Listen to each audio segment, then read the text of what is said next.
Eu queria aqui, em nome do Fonasef, né, agradecer o convite e comunicar ao povo brasileiro que nós, do Fonasef, estamos dispostos a fazer uma grande luta em defesa do serviço público.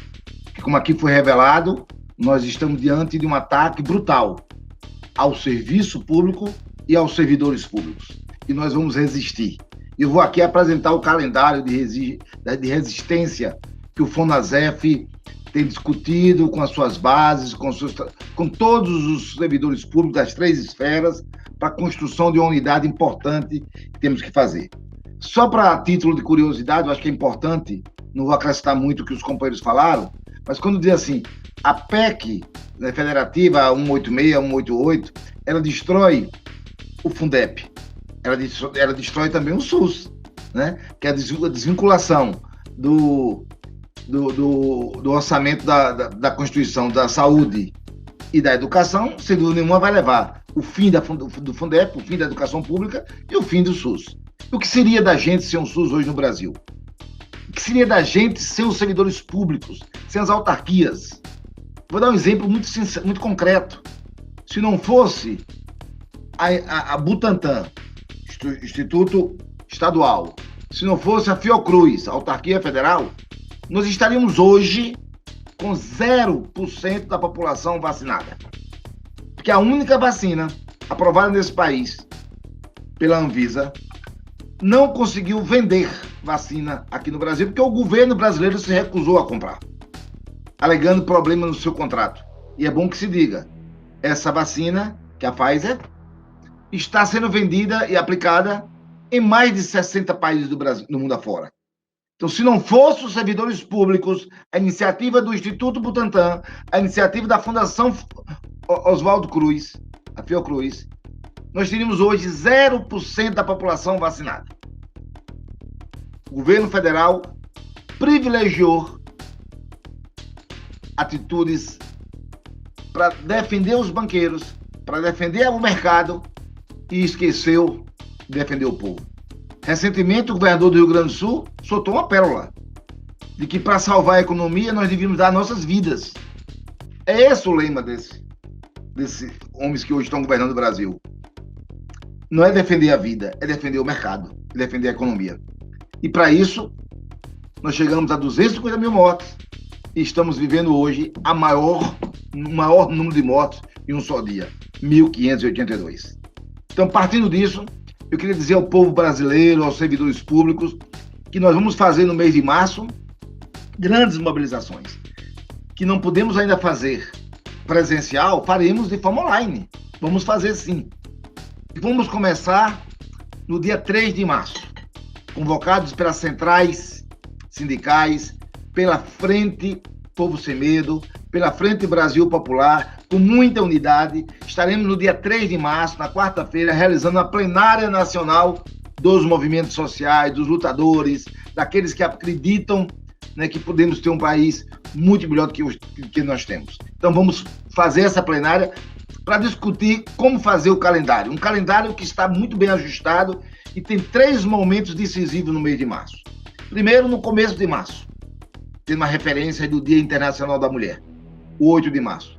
Diversas manifestações do Brasil afora ocorrerão e nós queremos muito que esse dia seja um dia de impacto, que coloque a discussão da luta em defesa dos servidores públicos, do Estado brasileiro, do Estado do tamanho da necessidade do nosso povo, em primeiro lugar.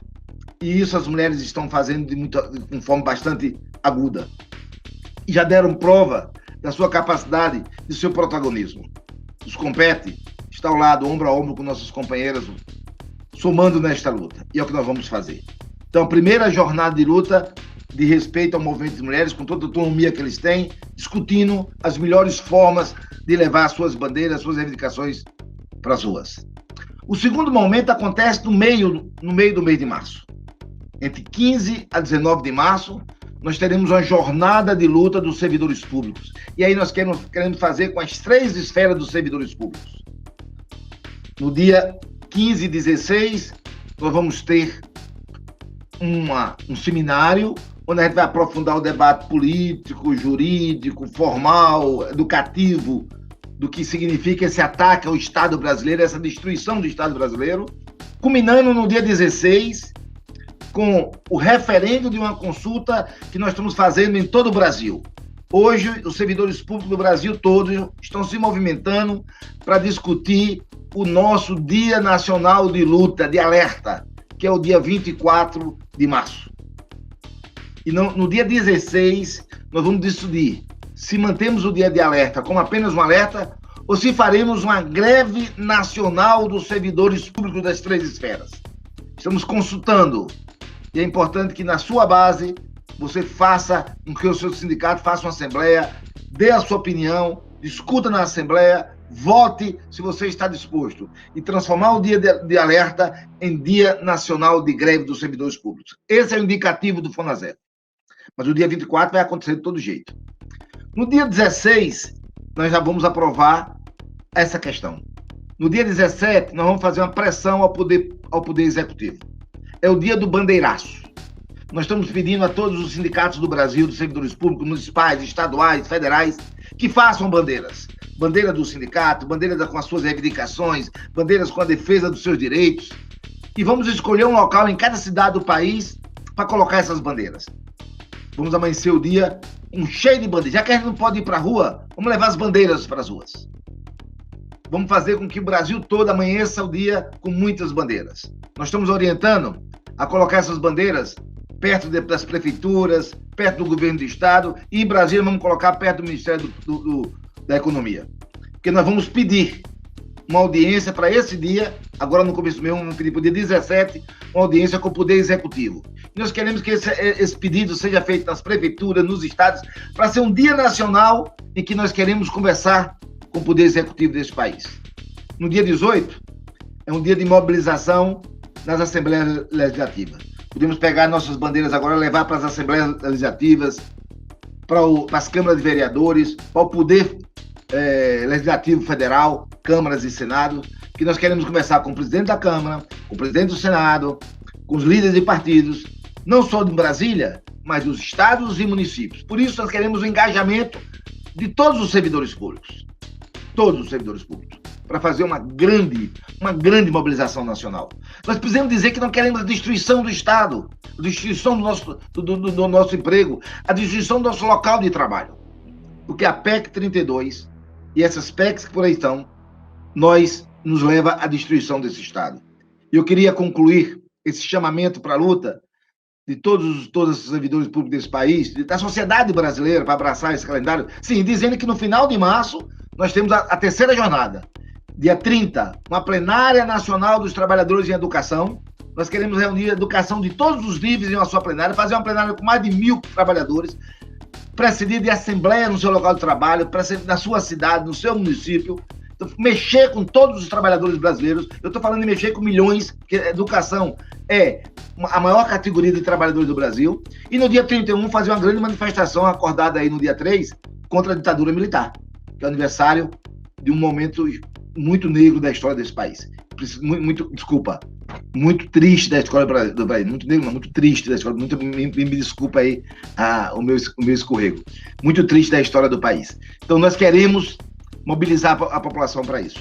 Fazer uma grande mobilização.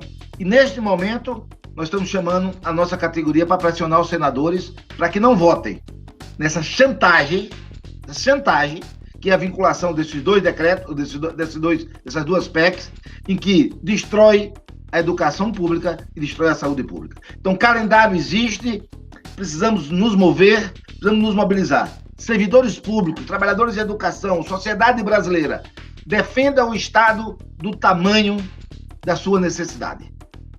O tamanho do Estado brasileiro tem que ser do tamanho da necessidade do seu povo, para atender os interesses do seu povo.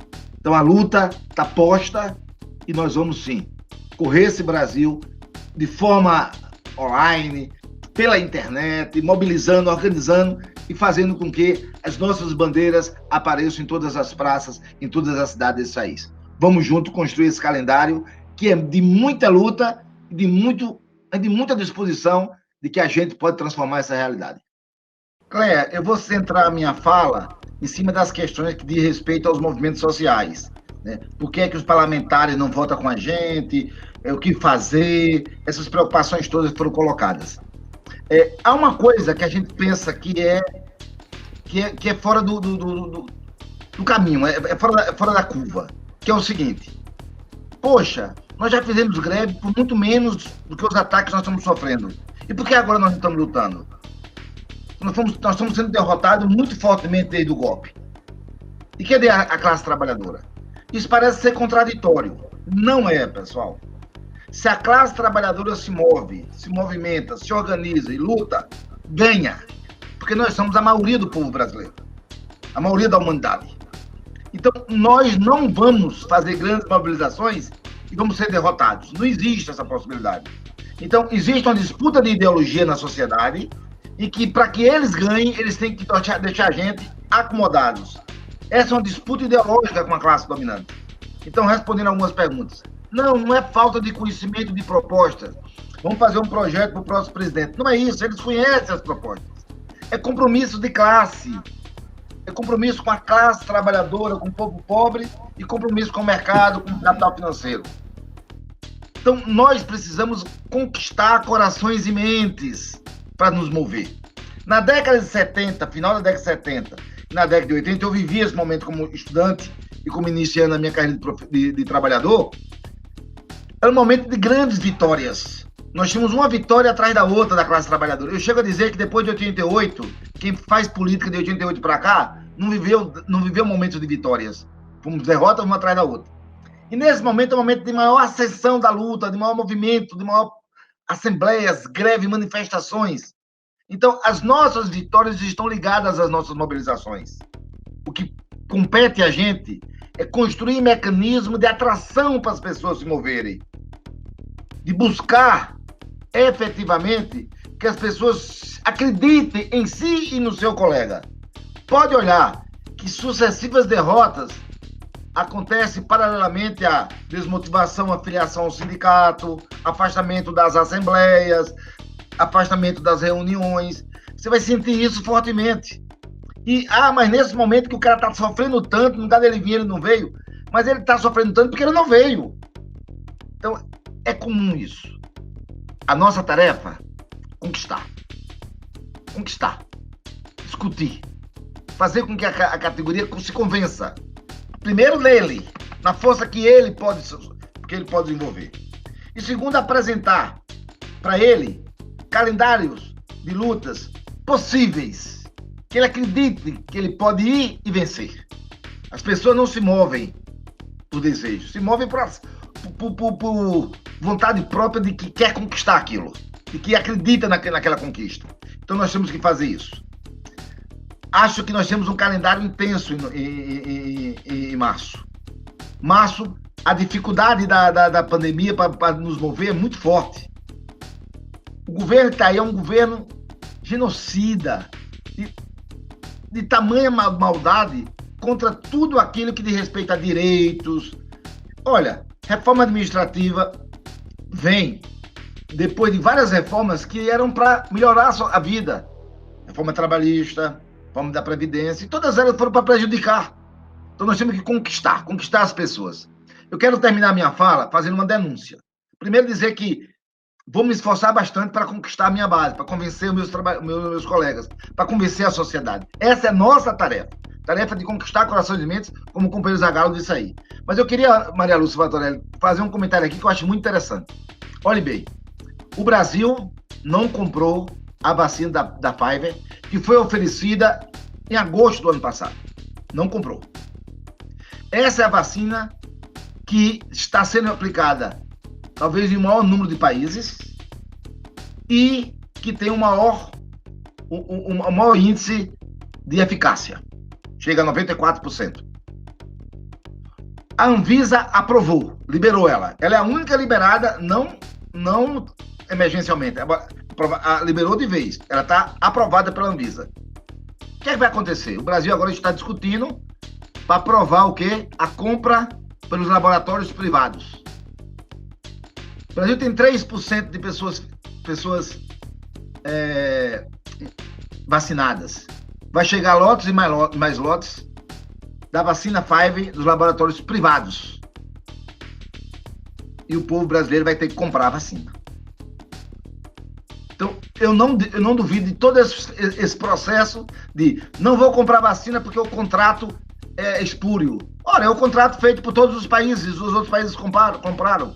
Se isso é uma coisa ensaiada para fortalecer o grande capital privado. Porque vamos combinar, quem é que não está com medo de morrer nesse mundo? São 1.582 mortes ontem. E olha, todo mundo fala que esses números são subnotificados. Todo mundo fala que são maiores do que isso, os números.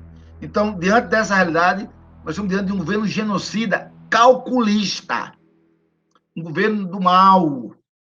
E é do mal para todos os aspectos. Então, pessoal, eu acho que nós estamos fazendo um esforço brutal para tentar convencer a classe trabalhadora, o povo pobre a lutar. Não é fácil. A luta ideológica não é uma luta fácil. Gramsci já falava muito sobre isso, da luta pela hegemonia, né? Então nós temos que fazer esse bom combate. Para março, está dado aí o calendário, na primeira período, que é o 8 de março, centrado na luta das mulheres, 15 a 19, centrado nos servidores públicos, no final do mês, centrado na educação. Então nós temos aí 3 momentos importantes que podemos nos mobilizar, nos mexer. A pandemia nos prejudica muito, mas quero terminar dizendo o seguinte: não é contraditório. Quando a gente não se mexe, a gente perde direito. Quando a gente se mexe, a gente ganha direito. E se mexer e não se mexer é um produto da luta de hegemonia da classe, da conquista de corações e mentes. Então é essa a nossa tarefa, e o FONASEP está disposto a jogar todo o esforço possível de fazer grandes manifestações com participação efetiva dos trabalhadores da base. Estamos construindo agora a greve nacional dos servidores públicos para o dia 24 de março. Parar o Brasil, para que a gente possa dizer em uma só voz que queremos um novo país, um país em que respeite os nossos direitos, respeite os servidores públicos, o serviço público. A destruição do serviço público vai ser um grande mal a cada uma cidadã do nosso povo, e principalmente aqueles mais pobres, que ficarão desguarnecidos pelo papel que o Estado hoje desenvolve. O tamanho do Estado tem que ser do tamanho da necessidade do seu povo.